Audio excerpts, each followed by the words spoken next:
പ്രൊഫഷണലായിട്ട് gel wax ഉണ്ടാക്കുന്നത് എങ്ങനെയാണെന്ന് നമുക്ക് ഈ വീഡിയോയിൽ നോക്കാം.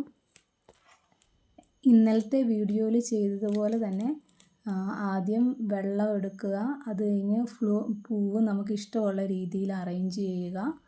പ്രൊഫഷണൽ ക്യാൻഡിൽസ് ഉണ്ടാക്കുമ്പോൾ ജെൽ വാക്സ് ഉപയോഗിക്കും. ജെൽ വാക്സ് മെൽറ്റ് ചെയ്യുമ്പം ഡബിൾ ബോയിൽ മെത്തേഡിലേ മെൽറ്റ് ചെയ്യാവുള്ളൂ. പിന്നെ വേറൊരു വ്യത്യാസം ഇതിൻ്റെ അകത്തുള്ളത്, ഒറിജിനൽ ഫ്ലവർ പോലെ തോന്നിക്കുന്ന ആർട്ടിഫിഷ്യൽ ഫ്ലവേഴ്സ് വേണം ഇതിൽ ഉപയോഗിക്കും. ജെൽ വാക്സ് ചെയ്യുമ്പോൾ ഡബിൾ ബോയിലിംഗ് മെത്തേഡിൽ ചെയ്യണം. ഈ തിരി ചെറുതായിട്ട് കട്ട് ചെയ്ത് വെക്കണം. അത് വെക്കുന്നതിന് മുമ്പ് ജെൽ വാക്സ് മെൽറ്റായി ഈ ഓയിൽ പോലെ ഒഴുകുന്ന ഒരു സ്റ്റേജ് വരുമ്പോൾ നമ്മൾ ഈ അറേഞ്ച് ചെയ്തതിൻ്റെ മുകളിലോട്ട് ഈ ജെൽ വാക്സ് ഒഴിക്കണം.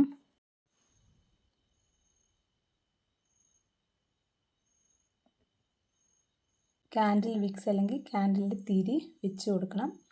എന്നിട്ട് നമ്മൾക്ക് ഇഷ്ടമുള്ള എന്തെങ്കിലും സ്റ്റോൺസോ പെബിൾസോ എന്താണെന്ന് വെച്ചത് മുകളിൽ ഇങ്ങനെ ഇട്ട് കൊടുത്തു കഴിഞ്ഞാൽ അത് സെറ്റായിക്കോളും.